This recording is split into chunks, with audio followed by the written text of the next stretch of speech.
Before you turn the blame inward, slow down and look at the pattern.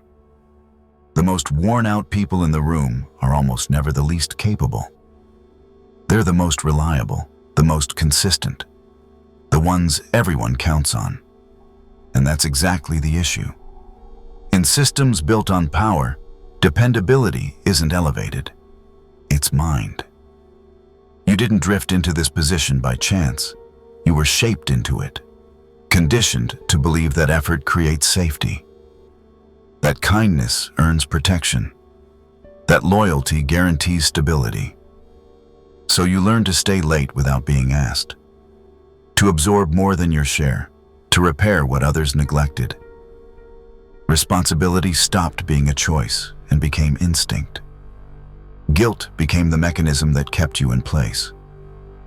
While you're busy holding everything together, something else happens in the background. Decisions advance without your input. Influence migrates toward the person who doesn't rush to clarify, doesn't overextend, doesn't seek validation. They speak less, they commit less, and somehow they control more. Not because they outwork you, but because they assume authority. And assumption pulls attention like gravity. This pattern doesn't end when work does. It follows you home. In your personal life, availability becomes unlimited. Messages answered immediately, access given freely. At first, it looks like generosity.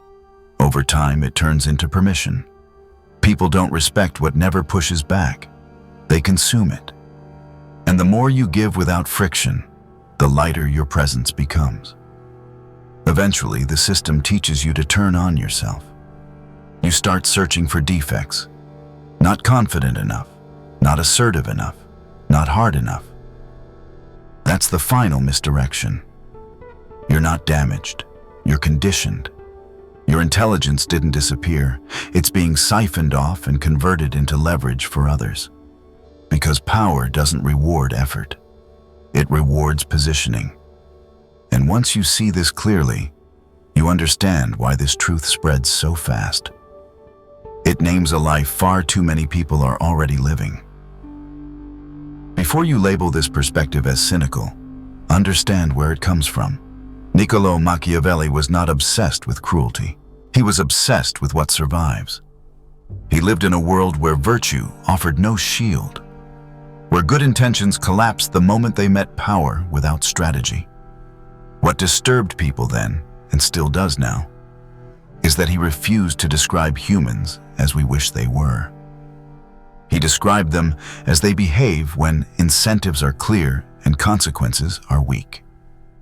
Machiavelli didn't teach people how to become immoral. That myth is comforting because it lets people ignore the lesson. What he actually revealed is how easily principled individuals are consumed by those who feel no obligation to be fair. He understood that morality without awareness doesn't elevate you. It exposes you. You can be honest, loyal, and well-meaning, and still lose everything. If you don't understand how power moves. This video is not about becoming heartless. It's not about manipulation or domination. Its purpose is simpler and more necessary, to keep you from being psychologically erased. We are not here to debate what should be just. We are here to confront what is, because reality does not reward purity or effort. It responds to leverage, timing, and perception.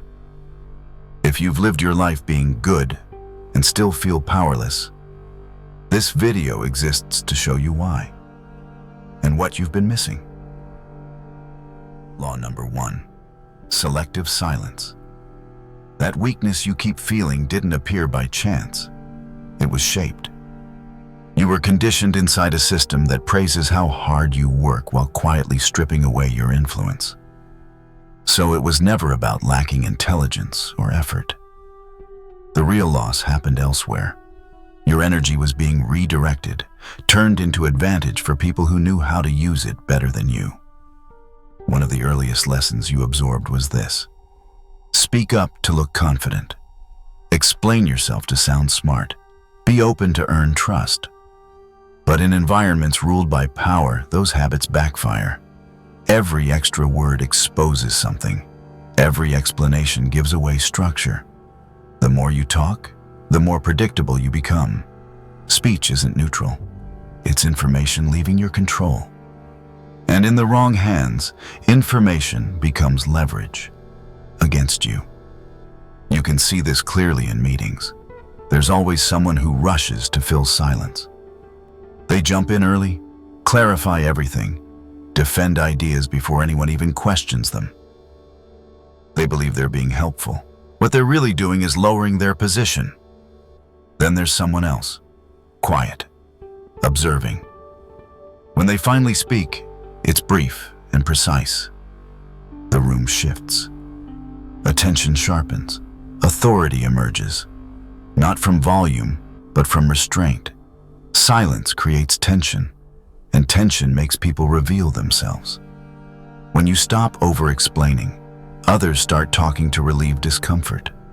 They ramble. They commit too much. They expose motives without noticing. While they try to be liked, you're collecting insight. And insight is power. You've felt this before. The most intimidating person was never the loudest. It was the one you couldn't read. Their stillness forced you to guess. And when people are forced to guess, they assume depth and power. This isn't about withdrawing. Selective silence is discipline. You speak when it shifts the balance. You stay quiet when words would weaken your position. Because the moment you talk to be liked, you surrender leverage. Silence isn't weakness. It controls tempo. And tempo controls the game. So, law number 2, strategic amorality. When you stop bleeding power through constant reaction, something uncomfortable becomes visible. It's not just that silence gives you control. It reveals how often emotion has been steering your choices without permission. And that realization marks the next shift. Betrayal cuts deepest when you don't understand the mechanics behind it. Not only the act itself, but the loop it traps you in afterward. Why me? Why would they do this? You replay moments. You search for signals. You blame your own fairness, your trust, your decency. That confusion is where most people lose twice. Once to betrayal, and again to their emotional response. There's a distinction you were never trained to make. Personal ethics and power analysis are not the same thing. You can hold strong values and still examine hostile behavior with clarity. The moment you merge morality with analysis, perception collapses. You stop tracking incentives. You stop reading moves. You replace strategy with judgment. Watch how this unfolds in professional settings. A superior takes credit for your contribution. You feel insulted, angry, diminished. You react emotionally, or you withdraw. Both responses hand them the advantage. Offense feels justified, but it produces no leverage. Now look at the same event through a colder frame. A composed mind doesn't ask, how could they betray me? It asks, why did this succeed? And what does it reveal? One response burns energy. The other creates options. Reality works like a machine. When something fails, a mechanic doesn't moralize the engine. They inspect it. They isolate the fault. They adjust. Strategic amorality follows the same logic. When someone undermines you, outrage is noise. Analysis is movement. Who gains? What do they need? Where are they exposed? This isn't a call to abandon ethics. It's a refusal to let ethics blind you. Values chosen consciously are strength. Values clung to blindly become predictability. And predictability is easy to exploit. Remember this. Offense is an emotional luxury. Strategy is survival. The world doesn't slow down for wounded pride. It keeps moving. And if you don't move with clarity, it moves through you. Keep your principles. Just don't let them be the reason you never see the blade until it's already drawn. Law number 3. Never look untouchable. Once emotion no longer controls your reactions, something subtle changes. You become harder to push, harder to read. And that shift doesn't go unnoticed. There's a mistake people make when they start gaining strength. They try to look invincible, perfect, always composed, always capable. And without realizing it, they invite hostility. Humans are uneasy around flawlessness. When you appear too sharp, too stable, too unreachable, it triggers suspicion, envy, a quiet urge to test you, to see if you bleed. And when you give them nothing, no softness, no imperfection, that pressure builds. You don't look impressive. You look dangerous. Here's the paradox. Total closure doesn't protect you. It isolates you. People don't trust perfection. They challenge it. They poke at it. They wait for it to fail. That's why highly competent people often face resistance that seems irrational. Not because they did something wrong, but because they offered nothing human to connect to. Look at leaders who last. The strongest ones don't advertise flawlessness. They mention a minor mistake in passing. They admit a harmless weakness. They laugh at something small they get wrong. The room relaxes. Tension dissolves. Trust forms. Not because they lost authority, but because the vulnerability was chosen, controlled, cheap. This is controlled vulnerability. You reveal what costs you nothing to protect what matters most. You show a scratch, not your throat. You give people something minor to hold on to, so they stop searching for something damaging. While they focus on what you allowed them to see, your real strength stays untouched. Your strategy, your leverage, your capacity. This isn't being fake. It's being selective. You're not lying about who you are. You're deciding which version of yourself enters the room, just as you don't give everyone access to your finances. You don't give everyone access to your inner core. Never show your throat. Show a scratch. When people feel safe around you, they stop trying to bring you down. And that space is where real power grows, quietly and without resistance. Law number 4.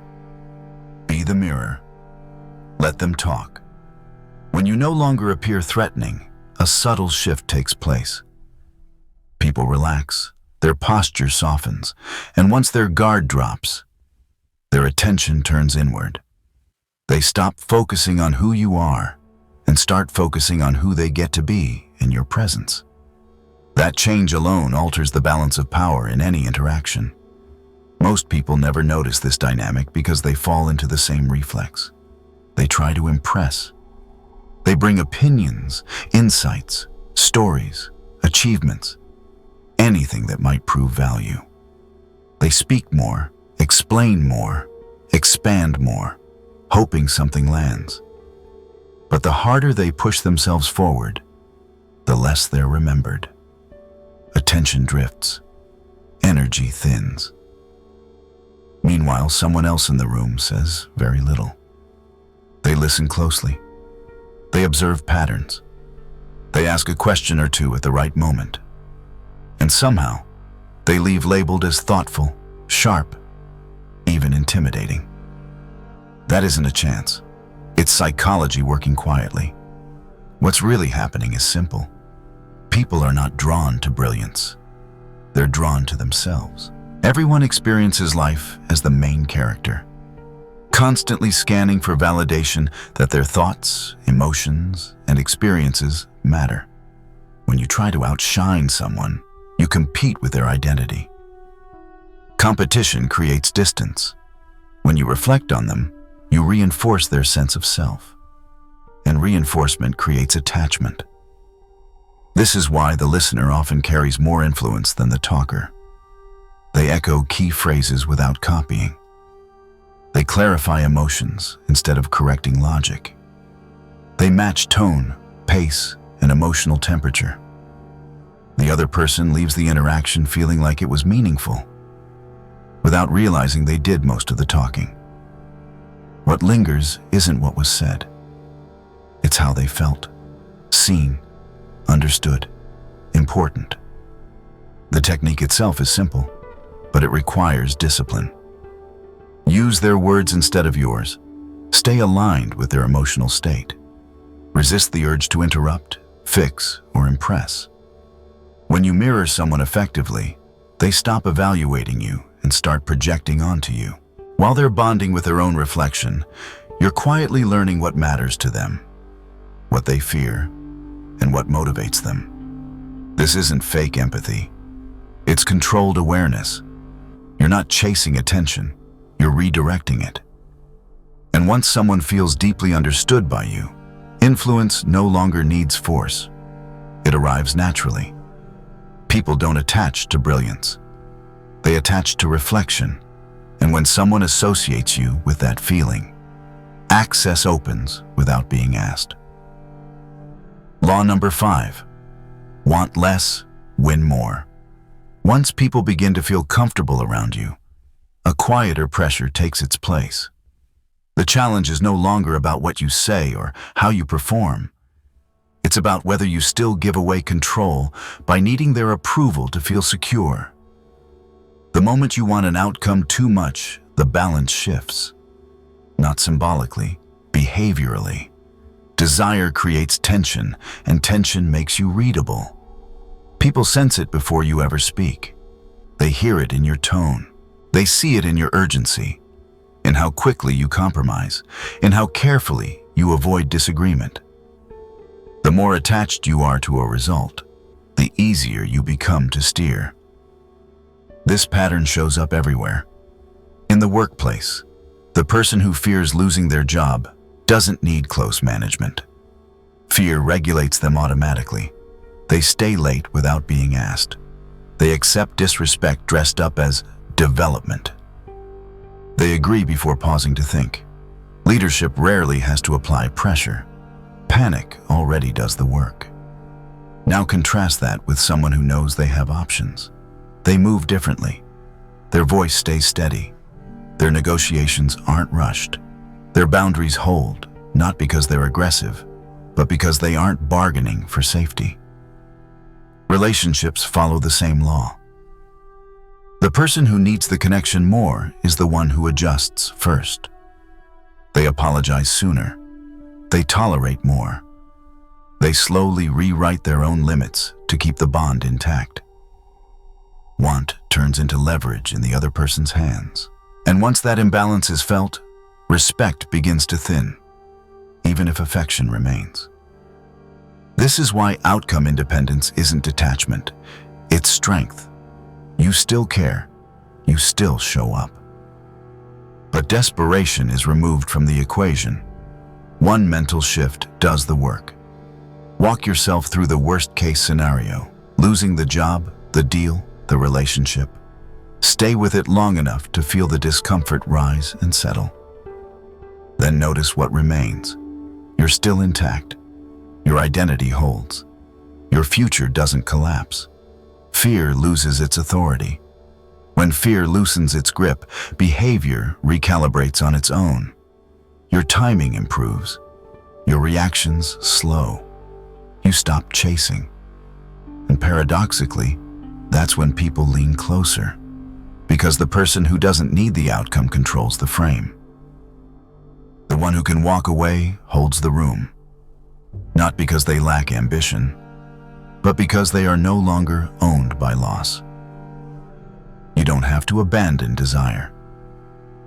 You only have to stop treating losing as fatal. And the moment you do, respect starts finding you without being asked. Law number 6. No enemy, no growth. Freedom feels intoxicating in the beginning. No resistance, no pushback, no friction slowing your movement. Everything feels lighter, easier, cleaner. But when resistance disappears, growth doesn't pause. It dissolves. What quietly replaces it is comfort. And comfort has a way of erasing your edge without ever announcing itself. Calm environments feel safe, which is exactly why they deceive you. Without pressure, sharpness fades silently. You stop refining how you think. You stop questioning habits that once kept you alert. Routines become automatic. Familiar patterns start to feel like mastery. Stability begins to masquerade as progress, and stagnation slips in unnoticed because nothing feels wrong enough to demand change. Look closely at what happens when there's no opposition. Ideas start repeating themselves. Preparation becomes casual. You begin assuming competence instead of earning it again and again. Errors increase, not because intelligence vanishes, but because it's no longer being challenged. Comfort doesn't preserve clarity. It slowly corrodes it by removing the need to adapt. Now introduce a real rival and everything shifts. Not noise, not random critics. A true opponent, someone whose presence forces precision and focus. Awareness sharpens instantly. Weaknesses surface because they're exposed under pressure. Every interaction becomes feedback. Every loss turns into instruction. When resistance exists, complacency can't survive for long. This is why friction matters. Fire doesn't come from still air. It needs resistance. Pressure creates heat. Heat reshapes form. The mind follows the same rule. When life becomes too smooth, intelligence begins to decay. Not dramatically, but quietly. Most people respond by trying to eliminate conflict. They chase harmony. They want approval from everyone. It feels protective, even mature. But over time, it drains momentum. Removing friction doesn't make you stronger. It makes you softer. Growth doesn't require chaos, but it does require resistance. Opposition forces refinement. Pressure reveals weak points that comfort keeps hidden. The goal isn't an endless battle, it's evolution. And the right opponent doesn't destroy you, they shape you. Law number 7, stop being yourself. Pressure doesn't just test skill, it reveals which version of you shows up when things are on the line. And that's where the next advantage lives.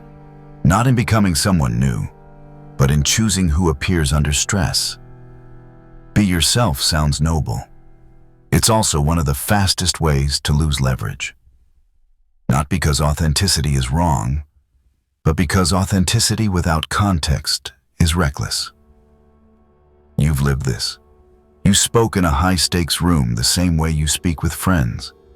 You reacted emotionally and called it honesty. You told yourself, "This is just who I am," while opportunities quietly disappeared. Here's what people avoid admitting. You have never been one personality. You shift naturally, with authority, with intimacy, with competition. You always have. Denying that isn't integrity, it's self-deception. The danger isn't having multiple versions of yourself. It's letting the wrong one take control at the wrong moment. Think of identity as a set of instruments, not a single note. Each situation demands a different calibration, precision in negotiation, stability in leadership, warmth in trust. Yet many people walk into every environment with the same emotional settings and call it real. That isn't authenticity, it's negligence.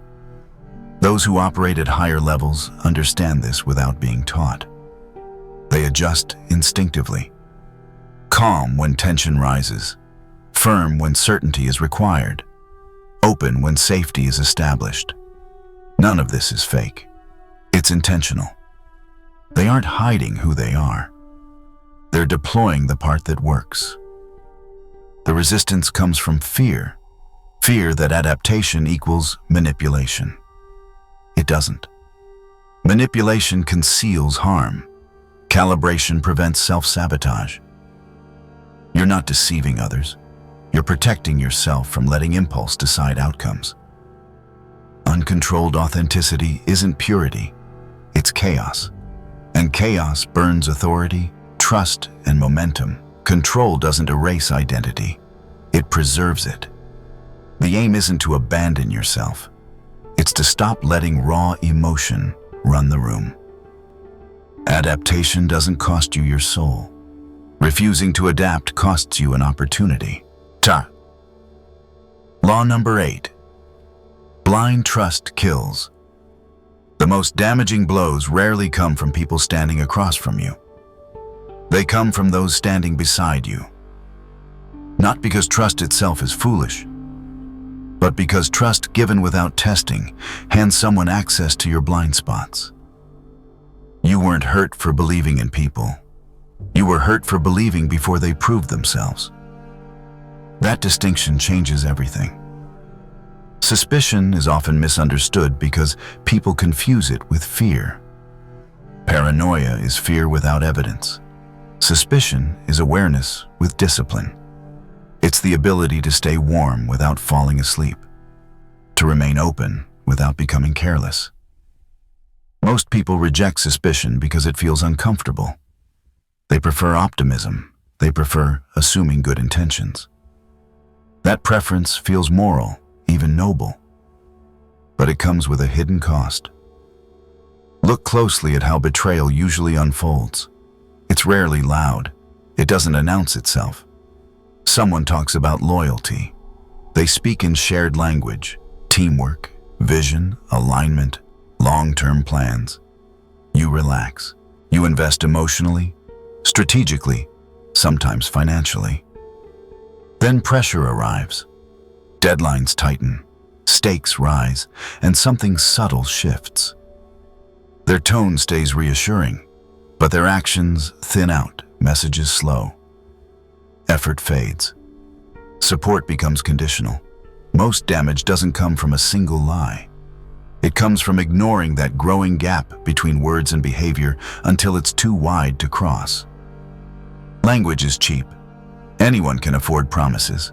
Anyone can speak about commitment. Action is expensive. It demands consistency, sacrifice, and risk.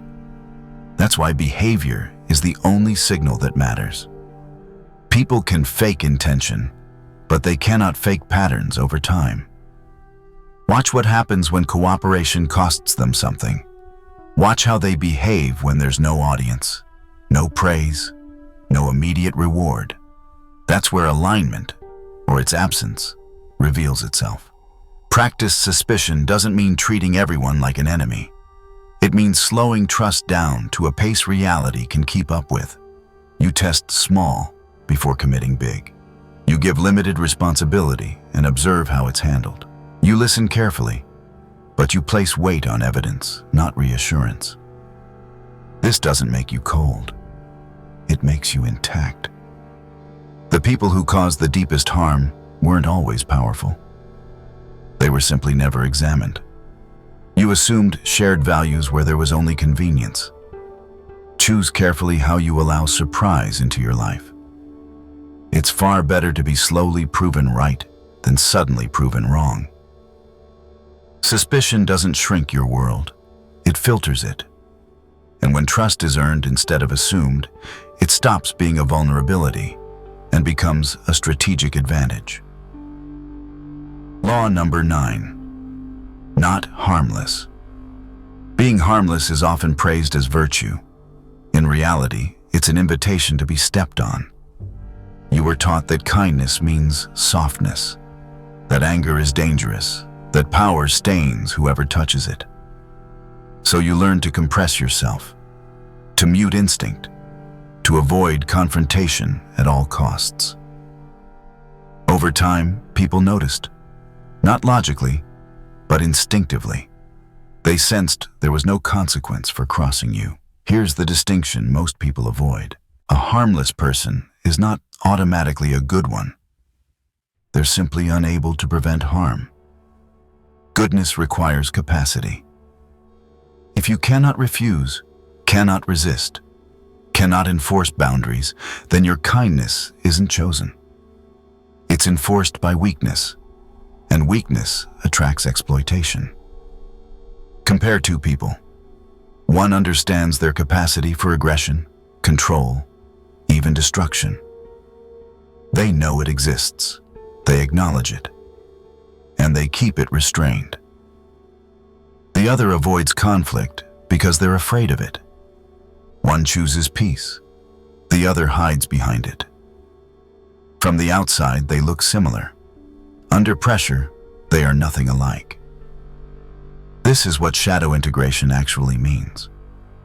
You stop pretending you're harmless. You admit you have teeth. You recognize your anger, your edge, your ability to cause damage if pushed far enough. And instead of denying that, you bring it under discipline. You don't unleash it. You govern it.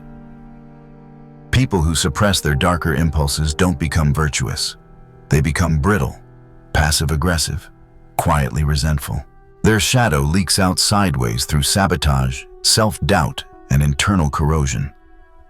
That isn't morality. It's slow decay. Integration is cleaner than repression. Control is stronger than denial.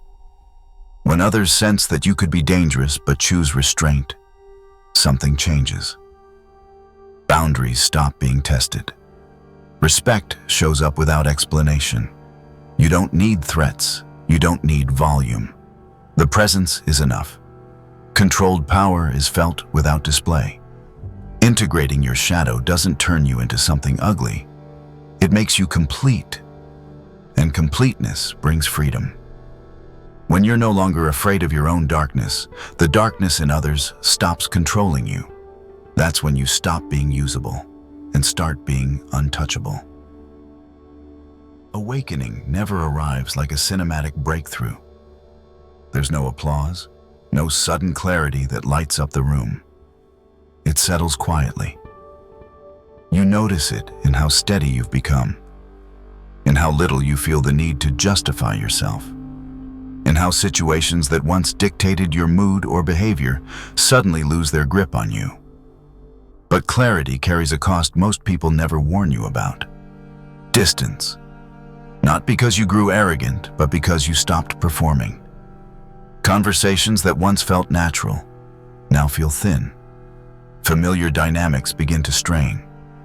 People who used to feel comfortable around you start to feel uneasy. Some say it gently, others with irritation. But the message is always the same. You've changed. What they really mean is simpler. You no longer play the role that made them feel secure. This is the point where many people turn back because something tangible happens here. Access disappears. Certain doors stop opening. Some relationships fade without drama or explanation. Not because you failed, but because awareness disrupts comfort. When you stop over-explaining, stop over-giving, stop reacting on cue, the illusion collapses. And illusions don't survive sustained attention. Understand this clearly. You didn't become cold. You became awake. Coldness is an emotional shutdown. Awareness is precision. You still care, but you no longer bleed to prove it. You still listen, but you don't disappear in the process. That distinction unsettles people who benefited from your confusion, your availability, your need to be understood. Loneliness, at this stage, isn't punishment. It's a transition.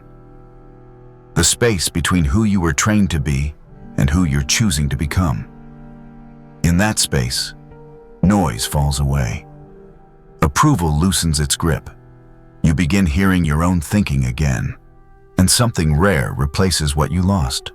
Respect instead of tolerance. Fewer connections, but cleaner ones. Less noise, more signals.